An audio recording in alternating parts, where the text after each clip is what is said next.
નમસ્કાર મિત્રો, સ્વાગત કરું છું આપ સર્વ કોઈ મિત્રોનું ગવર્મેન્ટ જોબ ઇન્ફોના યુટ્યુબ પ્લેટફોર્મ પર। મિત્રો, ગુજરાત સમરસ છાત્રાલય સોસાયટી તરફથી સમરસ છાત્રાલય પ્રવેશ માટેની જાહેરાત કરી દેવામાં આવી છે। અહીં મિત્રો વર્ષ 2024-25 માટે એડમિશન શરૂ કરી દેવામાં આવ્યા છે। તો પ્રવેશ વિશે તમામ પ્રકારની માહિતી આ એક જ વિડીયોમાં મેળવીશું। તે પહેલા વિડીયો ગમે તો લાઇક અને શેર કરી દેજો, ચેનલમાં નવા હોય તો ચેનલને સબસ્ક્રાઇબ કરી દેજો। તો ચાલો મિત્રો વિડીયોની શરૂઆત કરીએ। મિત્રો, આજે જાહેરાત છે તે ગુજરાત સમરસ છાત્રાલય સોસાયટી તરફથી આપવામાં આવેલી છે। સમરસ છાત્રાલય પ્રવેશ મેળવવા અંગે જાહેરાત આપવામાં આવેલી છે। કોલેજ કક્ષાના સ્નાતક, અનુસ્નાતક અને અન્ય ઉચ્ચ અભ્યાસક્રમોમાં અભ્યાસ કરતા જે અનુસૂચિત જાતિ, અનુસૂચિત જનજાતિ, સામાજિક અને શૈક્ષણિક રીતના વર્ગના પછાત વર્ગ તથા આર્થિક રીતે પછાત વર્ગ વિના વિદ્યાર્થીઓ છે, વિદ્યાર્થિનીઓ છે, તો તેઓને માટે ગુજરાત રાજ્યમાં અલગ અલગ જિલ્લાઓમાં આવેલી સમરસ કુમાર અને કન્યા છાત્રાલયો આવેલી છે, જેમ કે અમદાવાદ, ભુજ, વડોદરા, સુરત, રાજકોટ, ભાવનગર, જામનગર, આણંદ, હિંમતનગર, પાટણ અને ગાંધીનગર। તો મિત્રો, વર્ષ 2024-25નું જે શૈક્ષણિક વર્ષ છે, તો આ વર્ષના જે વિદ્યાર્થીઓ છાત્રાલયમાં પ્રવેશ મેળવવા ઈચ્છે છે, તો તેવા વિદ્યાર્થીઓ પાસેથી અરજીઓ મંગાવવામાં આવેલી છે। તો અહીં વિદ્યાર્થીઓ ઓનલાઈન અરજી ફોર્મ ભરવાનું રહેશે। ઓનલાઈન અરજી ફોર્મ કઈ તારીખથી કઈ તારીખ સુધીમાં ભરી દેવાનું રહેશે? તો મિત્રો, ઓનલાઈન અરજી ફોર્મ 27/5/2024થી શરૂ કરી દેવામાં આવ્યા છે। 27/5/2024થી લઈને 20/6/2024 સુધીમાં વિદ્યાર્થીઓ ઓનલાઈન અરજી ફોર્મ ભરી દેવાનું રહેશે। ઓનલાઈન અરજી ફોર્મ છે તે સમરસની જે ઓફિશિયલ વેબસાઇટ છે, જે samras.gujarat.gov.in પર જઈને 20/6/2024 સુધીમાં તમારે ઓનલાઈન અરજી કરી દેવાની રહેશે। ચર્ચા કરીએ પ્રવેશ વિશે કે વિદ્યાર્થીને કેવી રીતે પ્રવેશ આપવામાં આવશે। તો મિત્રો, વિદ્યાર્થીને ટકાવારીના આધારે પ્રવેશ આપવામાં આવશે।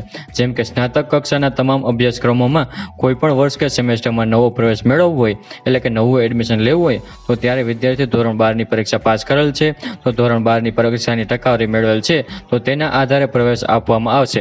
તે સિવાય અનુસ્નાતક કક્ષામાં અભ્યાસક્રમ કરે છે, તો તેવા તમામ અભ્યાસક્રમોમાં પ્રવેશ મેળવવો હોય, તો તેવા સ્નાતક કક્ષાના અભ્યાસક્રમ જેટલી ટકાવારી મેળવેલ હશે તે ટકાવારીના આધારે પ્રવેશ આપવામાં આવશે। પરંતુ વિદ્યાર્થીએ ઓછામાં ઓછા 50% કે તેના કરતાં વધારે માર્ક મેળવવા જોઈએ। ચર્ચા કરેલી રિન્યુઅલ વિદ્યાર્થીઓ વિશે કે સમરસ છાત્રાલયના અગાઉના વર્ષમાં પ્રવેશ મેળવેલો હોય, તો તેવા જે રિન્યુઅલ વિદ્યાર્થીઓ છે, તો તેઓએ પણ ફરજિયાત ઓનલાઈન અરજી ફોર્મ ભરવાનું રહેશે। ગ્રુપ 2 અને ગ્રુપ 3ના રિન્યુઅલ વિદ્યાર્થીઓ છે કે જે બીજા વર્ષમાં પણ છાત્રાલયમાં રહેવા માંગતા હોય, તો તેઓએ પણ ગત વર્ષ માર્કશીટની પરીક્ષામાં યુનિવર્સિટી માન્ય ગણતરી પ્રમાણે છેલ્લા 2 સેમેસ્ટરની જે ટકાવારી છે, તો તેઓ ટકાવારીઓને આધારે જ પ્રવેશ આપવામાં આવશે। પરંતુ અહીં વિદ્યાર્થીઓએ ઓછામાં ઓછા 55% કે તેથી વધુ ગુણ મેળવેલ હોવા જોઈએ। મિત્રો, વિદ્યાર્થીઓ દ્વારા કરવામાં આવેલી ઓનલાઈન અરજીઓમાં આધારે પ્રવેશ અંગેનો હકનો દાવો કરી શકાશે નહીં। ઓનલાઈન અરજી ફોર્મના આધારે પ્રવેશ માટેની એક પ્રોવિઝનલ મેરિટ યાદી પ્રસિદ્ધ કરવામાં આવશે અને આ જે મેરિટ યાદી છે, તેના નામ જે વિદ્યાર્થીઓનો આવે તે વિદ્યાર્થીઓ યોગ્ય સમયગાળા દરમિયાન સમરસ છાત્રાલય ખાતે જવાનું થશે અને ત્યાં તમારે ઓરિજિનલ ડોક્યુમેન્ટ સાથે ચકાસણી કરવામાં આવશે।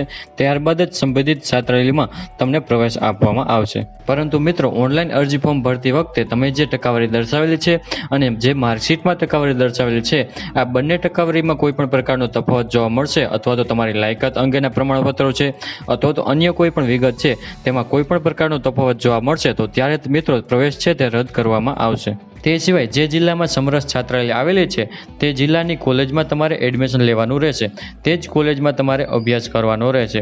મિત્રો, તમે અહીં ઓનલાઈન અરજી ફોર્મ ભરો છો, ત્યાર પછી અરજી ફોર્મની પ્રિન્ટ કાઢી લેવાની રહેશે અને તેની ખરાઈ પણ કરવાની રહેશે।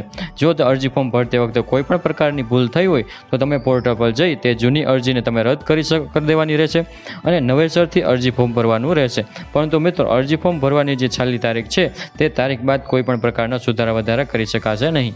મિત્રો, આ જે સમરસ છાત્રાલય પ્રવેશ અંગેની જાહેરાત છે, તેમના નિયમો છે, તે સિવાય વધુ વિગતો છે, તે સમરસ વેબસાઇટ છે, જે samras.gujarat.gov.in તે વેબસાઇટ પર સંપૂર્ણ માહિતી આપવામાં આવેલી છે। ત્યાંથી મિત્રો તમારે તમારી માહિતી વાંચી લેવાની રહેશે અને ત્યારબાદ અરજી ફોર્મ ભરવાનું રહેશે। તો આવી રીતે મિત્રો, શૈક્ષણિક વર્ષ 2024-25 માટે જે સમરસ છાત્રાલયો છે, તો તેમાં પ્રવેશ પ્રક્રિયા શરૂ કરી દેવામાં આવી છે। જે વિદ્યાર્થીઓએ એડમિશન લેવાનું હોય, તે 20/6/2024 સુધીમાં તમારે ઓનલાઈન અરજી ફોર્મ ભરી દેવાનું રહેશે।